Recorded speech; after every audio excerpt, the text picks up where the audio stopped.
Au nom du Père et du Fils et du Saint-Esprit, Amen. Grande joie d'être là avec toi en ce 10 mars, vendredi. Nous avançons dans ce temps de carême. Profitons bien des grâces que le Seigneur nous donne. Et travaillons les profondeurs de notre âme. Ça veut dire travailler les lieux, les racines de notre péché. De demander au Seigneur la grâce de descendre là, dans le plus profond de notre âme. D'accord? La première lecture d'aujourd'hui, c'est Genèse, chapitre 37, à partir du verset 3. Israël aimait Joseph plus que tous ses autres enfants, car il était le fils de sa vieillesse, et lui fit faire une tunique ornée.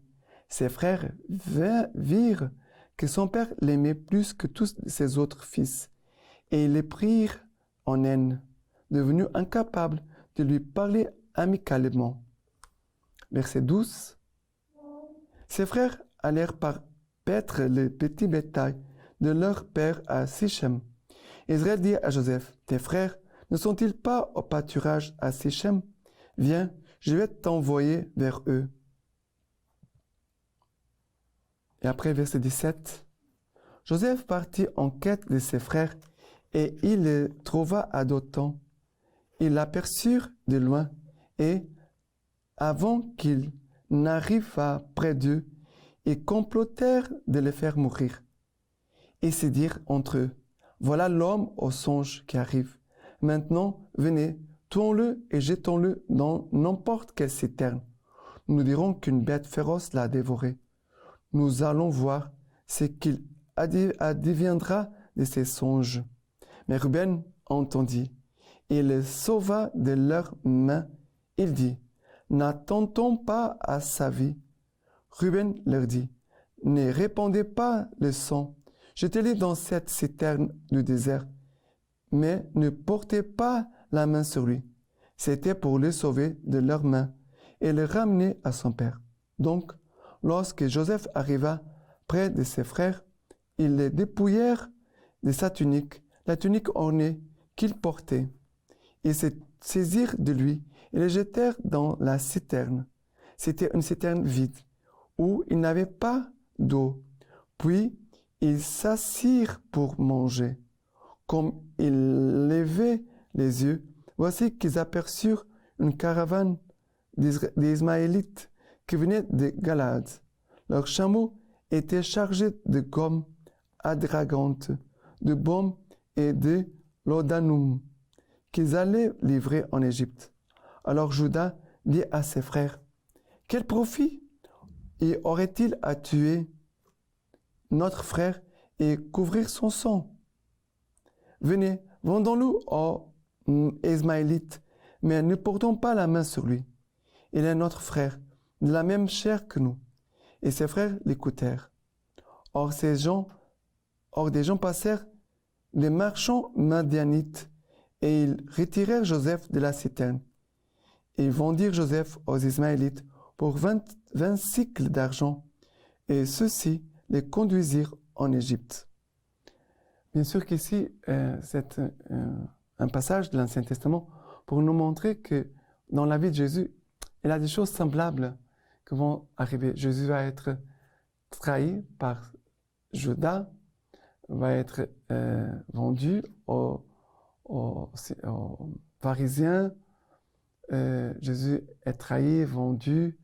Jésus ne va pas être aimé par ses frères, même les Israélites qui vont le rejeter, qui ne vont pas l'aimer, vont mépriser sa parole, et pour cela vont le tuer, vont lui demander qu'il soit crucifié. Mais comment tout s'est passé dans la vie de Joseph? C'est que ses frères ont eu un sentiment de jalousie envers Joseph. Nous devons faire attention à la jalousie. Mais vous allez me dire, mais ce n'est pas juste que son papa a acheté la tunique pour lui, et pas pour les autres. Le problème, ce n'est pas la tunique. Le problème, c'est le péché qui est entré dans notre cœur. C'est le péché qui entre dans notre cœur. Nous devons faire attention. Comment le travail du péché en nous, il a commencé par une jalousie qui a conduit presque à la mort de Joseph. Dans la vie de Jésus, Jésus vient vers les siens, comme nous dit dans Jean dans le premier chapitre, les saints n'ont pas reconnu les gens de son époque n'ont pas accueilli, n'ont pas reconnu Jésus comme le Messie. Malgré les signes que Jésus faisait, les miracles, ils ont eu le cœur endurci, fermé, qui ont rejeté, n'ont pas eu l'humilité de se questionner, de se mettre en cause par rapport à ses décisions, par rapport à ses jugements. Ça veut dire l'orgueil a aveuglé les scribes, les pharisiens, a fermé le cœur, a endurci, et après ils ont tué Jésus. Voilà ici nous voyons même les aromates.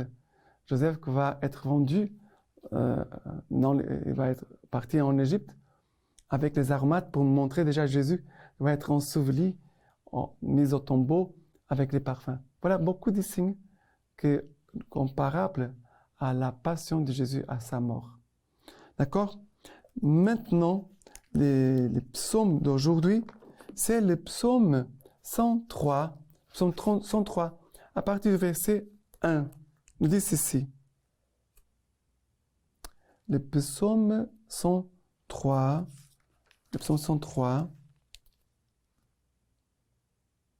pardon, c'est le psaume 105, 105, à partir du verset 16. Il appela sur les pays la famine.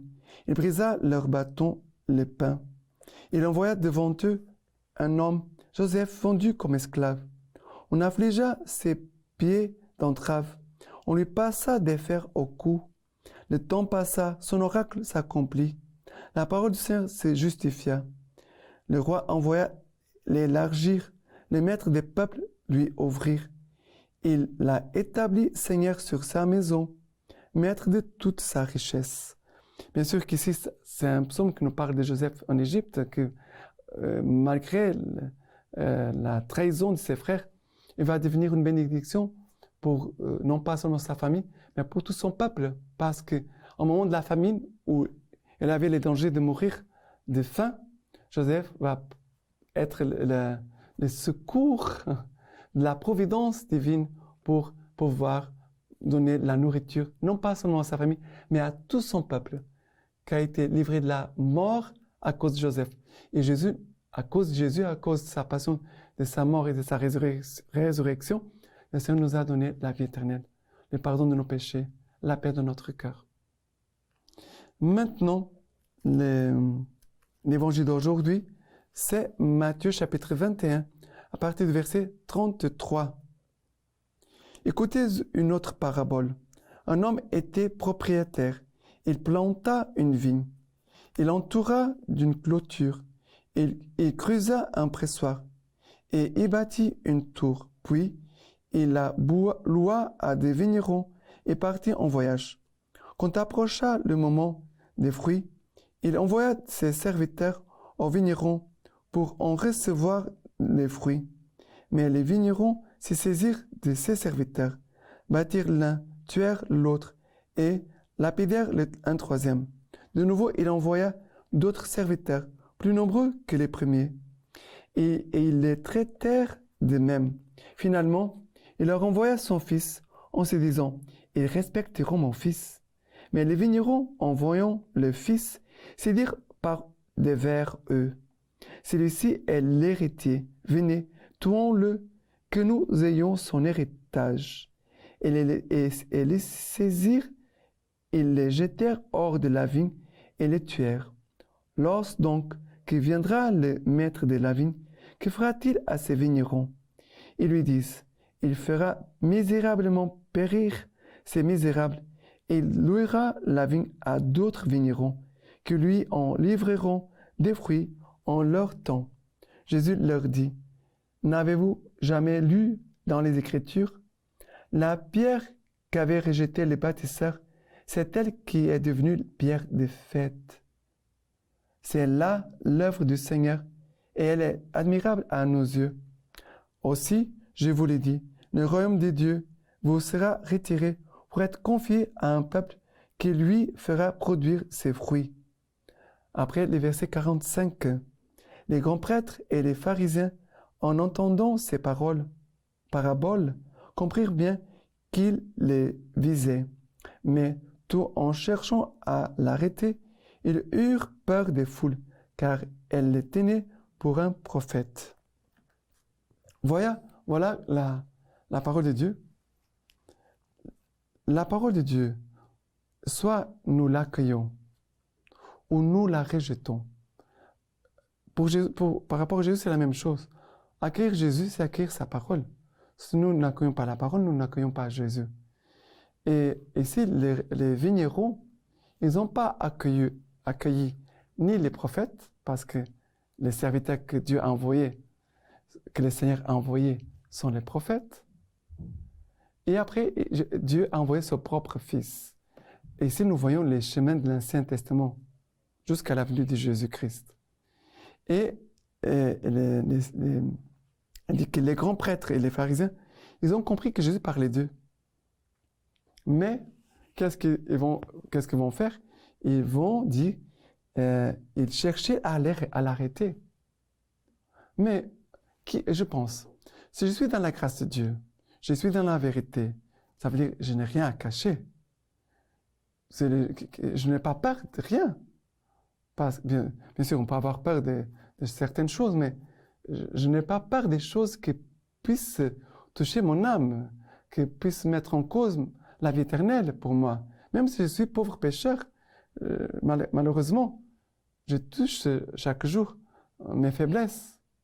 Mais au fond de moi-même, je veux vivre pour Dieu, je veux servir le Seigneur, je veux aimer le Seigneur. Vraiment, je suis au service du Seigneur. Et j'accueille ces paroles. J'accueille même les paroles dures. Parfois, l'Évangile peut nous apporter des paroles dures. Ici, nous voyons des paroles qui sont dures aussi. Mais je dois accueillir toutes ces paroles et je dois me mettre même à la place des vignerons en disant, moi, peut-être, je n'accueille pas des gens qui viennent vers moi, des gens qui me parlent des choses que parfois sont difficiles. Écouter la vérité, c'est toujours difficile.